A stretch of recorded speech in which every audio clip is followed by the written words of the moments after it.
I shouldn't be rude to people who know where I am. Can you even imagine hearing that?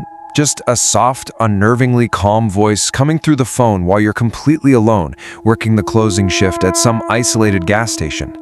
This chilling statement wasn't pulled from a horror script. It was spoken to a real 21-year-old worker right before a night of sheer, absolute terror unfolded. Welcome back to The Explainer. Today, we're dissecting 4 completely unsettling, true case studies to uncover exactly how predators operate when they think nobody is watching. We're going to break down their strategies, their incredible patience, and the psychological traps they lay out specifically for isolated workers. Okay, let's dive right into this. To really understand these encounters, we first need to understand the environment itself. It all boils down to what we call night shift vulnerability. When the sun goes down, staffing drops to the bare minimum, right? Often leaving just a single employee on duty. Inside, the store is brightly lit, but outside it's surrounded by pitch-black parking lots and woods. It creates this intense fishbowl effect. Predators specifically target this profound isolation because they rely on the extreme physical and psychological exposure that comes with it. Theme 1. Psychological games. Testing boundaries and building dread. You see, these predators don't usually just strike out of nowhere. They meticulously test boundaries, and they want to build up a paralyzing sense of dread before they ever even step foot inside. Just consider the escalation in this 2017 gas station encounter. It kicked off at 10 p.m., seemingly harmless enough, with a caller using this forced, cheesy ghost face voice. The worker just figured it was his friends pulling a prank. But then, it escalated. By 10:40 p.m., the caller mentioned how quiet the store was, which proved he was out there, literally watching the building. By 11 p.m., the calls turned into this relentless bombardment, ringing every single minute or two.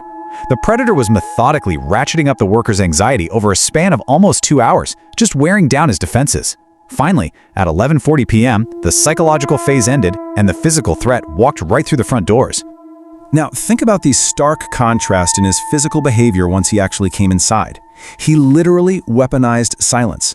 I mean, a normal customer buys their bag of chips quickly, maybe makes a little small talk and goes on their way. But this guy? He took 8 or 9 minutes to buy one single bag of chips. He lingered in blind spots, peered over the aisles, and when he finally approached the counter, he just stared with this total blank expression. He held eye contact in dead silence for 2 painfully long seconds, topping it all off with a deliberate, creepy little smile before finally leaving. He was actively testing the worker's reaction to fear. The whole encounter reached this terrifying climax when the worker, who was completely terrified at this point, locked up the store early and just made a mad dash for his car. But the predator hadn't actually left. He had just disappeared into a camera blind spot over by the woods. As the workers sprinted, he heard fast, speed-walking steps just slapping the pavement right behind him. The man had emerged from the shadows and was closing in fast. The worker barely escaped in his car. But honestly, what's truly infuriating about this whole thing is that the very next day, his boss reviewed the footage and dismissed him as simply being spooked. He completely failed to recognize the calculated psychological trap that had just been set. Moving on to Theme 2, Coordinated Ambush. Charm, scouting, and luring. Predators don't always fly solo, right? And they definitely don't always lead with fear. Let's talk about the story of Cadence, a bartender at a local dive bar, because it really shows how sophisticated these tag team strategies can be when they scout and lure targets. This particular trap was laid out over several days. Step 1, a wealthy-seeming, well-dressed guy comes into the bar during a really quiet shift. He's super polite, asks a few slightly unusual questions about her career goals, leaves a crisp $100 bill as a tip, and then just vanishes. He was scouting. Step 2, a week later, he comes back with this trendy, overly friendly woman. She immediately starts complimenting Cadence, getting way too close, and pitches this highly suspicious exclusive club where she claimed Cadence could make 10 grand a weekend. She even tried to lure her outside right then and there to meet someone who can explain it better. When Cadence firmly put her foot down and refused, their friendly little masks instantly slipped. Now watch how this escalates into a full-blown physical ambush a few nights later. The trendy woman comes back, right at closing time, acting all innocent and trying to stall by ordering a complicated drink. The moment Cadence turns her back to make it, she hears the front door click shut. The woman had just vanished. Outside, the trap was officially sprung. A black van was idling right by the front doors while 2 masked figures crouched nearby, waiting. At the exact same time, someone started violently rattling and banging on the back door. They were clearly trying to terrify Cadence and flush her out the front door directly into the arms of the waiting men. 15. That number is absolutely crucial. It represents the exact 15-minute drive it took for Cadence's boss to arrive on the scene, which finally sent that unregistered black van screeching out of the parking lot. Think about that. This coordinated trap, involving at least 4 different people, relied entirely on that tiny, specific window of isolation. They knew she was alone, and they counted on having just enough time to pull off the abduction before anyone could possibly show up to help. Okay, Theme 3, the decoy and false rescuer, weaponizing empathy and relief. This brings us to what is honestly the most manipulative tactic of the bunch. It's when they weaponize our deep human desire to help someone out, or our huge sense of relief when someone seemingly steps in to save us. Consider this encounter at a completely desolate highway gas station at 2:30 in the morning. A guy in a red hoodie suddenly appears by the pumps, just standing there, watching the worker.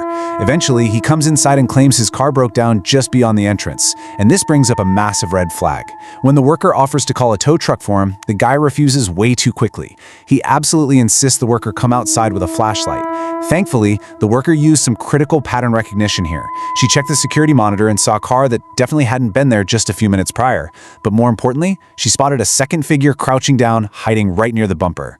Realizing she was being lured into a trap, the worker brilliantly stepped out of sight and slammed the panic button, setting off this massive blaring alarm.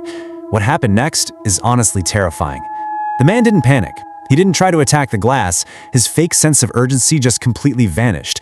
His whole body language relaxed, and he gave this slow, knowing grin. He was literally amused that she had figured out his game. And then he just turned and casually jogged off into the woods. When the police investigated, the true depth of the danger was finally revealed. That abandoned car?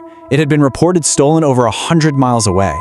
Also, there were absolutely no footprints leading away from it into the dense woods.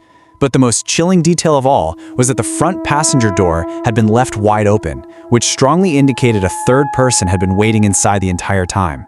This was not some random crime of opportunity. It was a highly organized trap set by a crew of at least 3 people, fully intending to weaponize a night shift worker's empathy.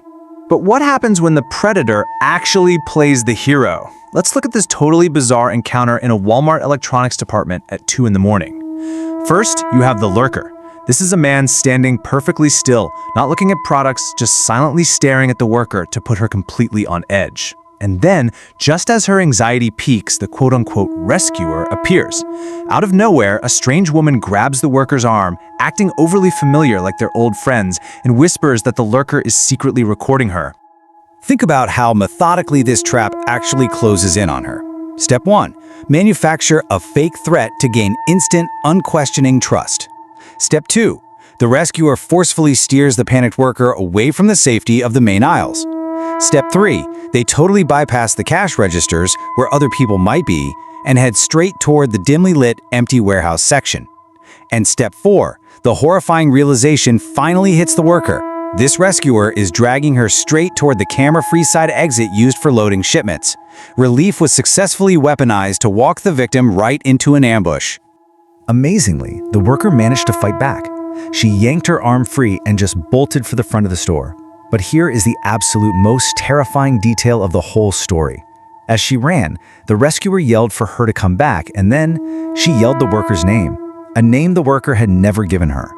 Later, the security footage confirmed the worst. The lurker and the rescuer had actually walked into the store together. They hadn't just picked this worker at random. She was a meticulously researched, direct target. That brings us to our final takeaway: trusting your instincts, refusing politeness over safety.